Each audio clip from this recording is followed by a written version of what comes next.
I'm Samantha Yarock here with Brian Dunseth for this week's RSL preview.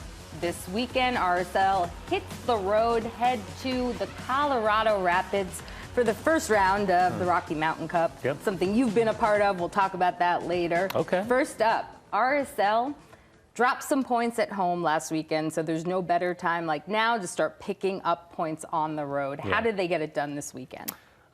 This is a difficult opponent, and I put that within the context of understanding the struggles that Colorado have had and the fact that they fired Anthony Hudson and they've yet to win a game in 2019.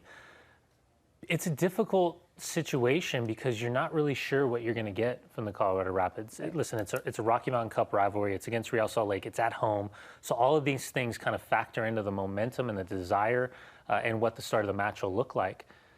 But within the context of a team that's defeated, that's lost a manager, that has an inspirational leader in Conor Casey taking over as the interim head coach, I'm still trying to figure out who the identity is of this club. I mean, you go through, Kellen Acosta coming in midway last season in exchange for Dominic Badji, Keegan Rosenberry coming from the Philadelphia Union, Mesquita and Kai Kamara both coming from Vancouver, and then Diego Rubio coming from Kansas City. Then on top of that, you had Benny Feilhaber as a free agent.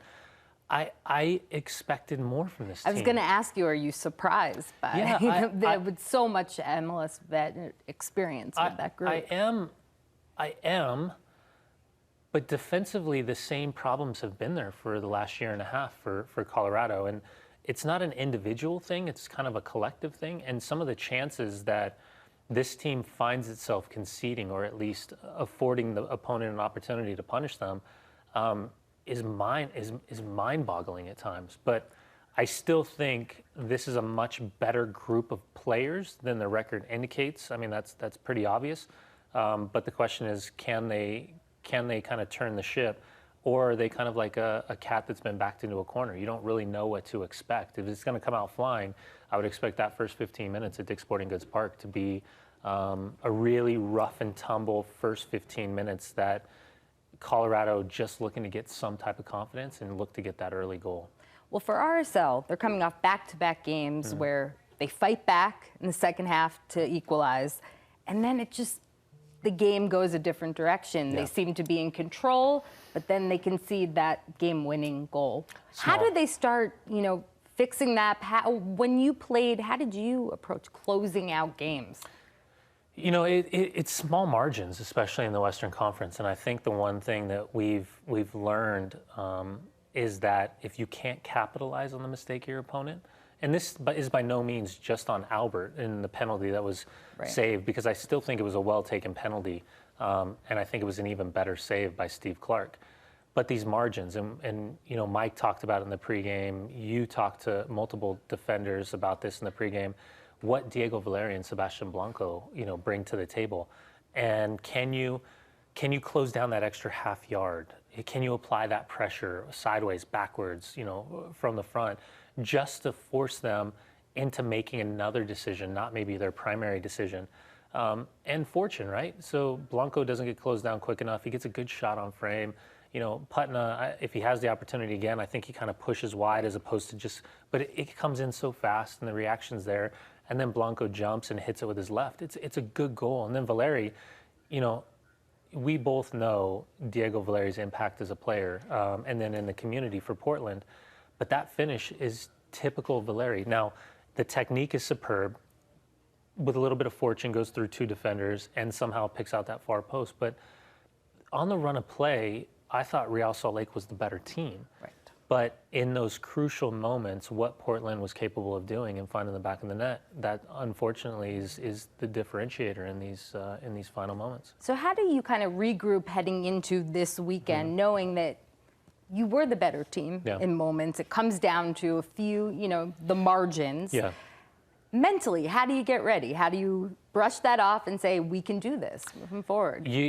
It's weird, right? Because you can play both sides of the fence. You can be, we got to have short memories. We got to remember the bad, but we have to figure out a way how to forget it and move past it while acknowledging what we need to be better at. And how can we not make the same mistake again going forward? Well, on the flip side, if you're winning games, everything's perfect. Everything's fantastic. So, I go back to what my papa used to say, and it was something that always kept with me throughout my career. You're never as good as they say, you're never as bad as they say. So if you think you're flying high, look at Caleb Porter and the Columbus Crew. Right. You're flying high at the start of the season. Now, what is it, 5 or 6 games on the trot that you've continued to lose? Or if you look at kind of the Portland Timbers and Giovanni Savarese, a month ago they were the worst team in Major League Soccer in the Western Conference, and now they're within touching distance of a playoff point. So you have to find this happy medium of, we know what we've done wrong, we are not going to make that same mistake, and we are going to come and we're going to be ready to play. And the work that Mike and his coaching staff is doing to prepare for this game, then it's up to the players to implement that. Only because you brought up Caleb Porter, I have to ask. What did you think of that foul that I think it went to Will Trapp in that moment, but Caleb was upset because he felt that the ref, Ted Uncle, had fouled Acosta. Did you rewatch it? Oh, I watched it a few times. I would very respectfully say that you can turn Ted Uncle's name into a verb and say that Caleb Porter was uncled. I've never seen it. I really haven't. I agree with Caleb 100%, and I'm not a Caleb apologist in this situation, but I've never seen a referee bail himself out in the midst of a situation where the player and the referee actually come together before Will Trapp has anything to do with the play. So mind-boggling to me, and compounded by the fact that not only was it the first goal that would have completely changed the complexion of the match, but they're also in the midst of a terrible run. Well, to the coach at hand for this weekend, Conor Casey has been tapped as the interim head coach for the Rapids after Anthony Hudson was relieved of his duties. What do you think his identity? He's known as, I mean, he's their all-time top scorer, won a cup with them. What do you know about him? I don't think you guys ever played. No, we did on the Olympic team in 2000. Oh, okay, so you did. I know him really well. As a player. What can you tell? I mean, he's the guy you want to go to battle with. I mean, as a player himself, I mean, he was this big, brutish presence, but he was like a ballerina with, you know, how phenomenally gifted he was with his feet and the movement that he could create. I think he was constantly overshadowed by his size. That became the label. But whether it was in the Bundesliga or in Colorado or in Philadelphia, you wanted him on your team. You didn't want to have to play against him. Now, how does that change as an assistant coach? Well, the reality is, an assistant coach, you get to be the good guy in the midst of learning your craft. So with Anthony Hudson departing, Conor kind of comes into a moment, and Kobe Jones was like this at the LA Galaxy, where all of a sudden, here you go, you're our guy for right now, and all of a sudden everything's different, right? So when you're on the bench, you're the first assistant or second assistant, you're kind of leaning down and you're like, well, you know, we can make this change, or we can make that change, or we can bring this guy in, or we can take that guy off. But it's never your decision, right? Not on you're just coming up with the ideas. So now, when his assistants say, oh, we can do this, do this, do this, well, Conor has to make that decision, right, wrong, or indifferent, or how it plays out. So the pressure is completely different. Now, how he finds or figures out a way to navigate him being like the friendly assistant coach and the guy you can go talk to now having to make the decisions where you're close to players, but now when you throw out that first starting 11, they're not into it. It's a completely different vibe. So I wish him the best. I really like Conor as a person. I was never aware of his coaching ambition. So to see him given this opportunity, I think it caught a lot of people off guard, not because he's not knowledgeable by any means. He's incredibly intelligent, but more so because if you would have asked me what his playing or his career path would have been post-playing career, I did not see him being a head coach in Major League Soccer. And I don't know if you can answer this, but when a team, it seems a lot of their problems fall on the defensive side of things. He was a forward. You know, so does he have to lean on his staff more to kind of turn the defensive side around? Because I would think if his approach would be a little bit more offensive, attack-minded, because that's the type of player he was. You know, it's a really good question, because you can play both sides of the fence. You can say, okay, well, if he's just a goal scorer and a forward, then what's his acumen defensively? How is he going to convey what he wants to see? Now, the flip side of that is some of the most offensive-minded players that I've played in Major League Soccer that are coaches are actually the most defensive. Like if you look at Jason Kreis, right? First guy to break 100 goals.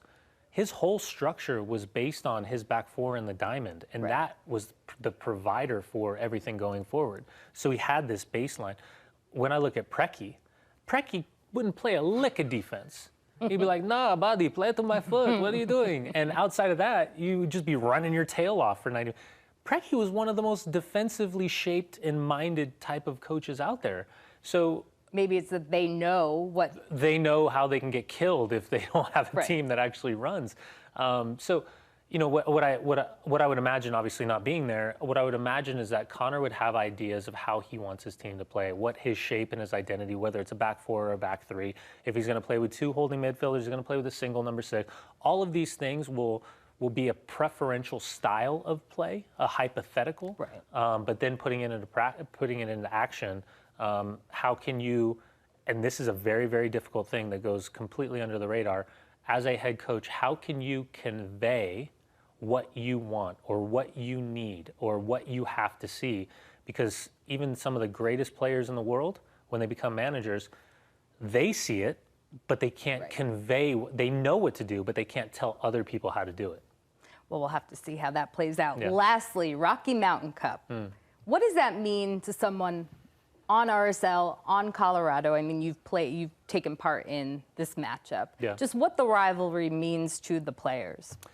You know, I guess I'm in the minority.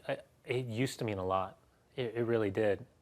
But I feel as though as the league kind of expanded and more of the organic rivalries started to take hold, that we've seen maybe less of an emphasis on this matchup.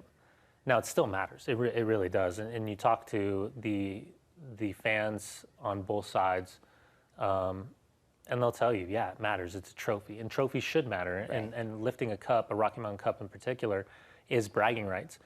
But, you know, with regards to the amount of organic rivalries we've seen over the years, it doesn't have the same pizzazz that it used to, but neither does a U.S. Open Cup. So I think we're just kind of seeing the evolution of a league go from kind of its infancy to actually kind of having these like little subtle nuances about how teams look at each other and how the rivalries are made. Well, RSL will take on the Colorado Rapids on Saturday. If you're not making the trip with the Rocky Mountain Cup, Dunny, myself, and DJ will be on. Pregame show starts at 6:30. Kickoff is at 7. You can watch on KMYU or the KSL TV app.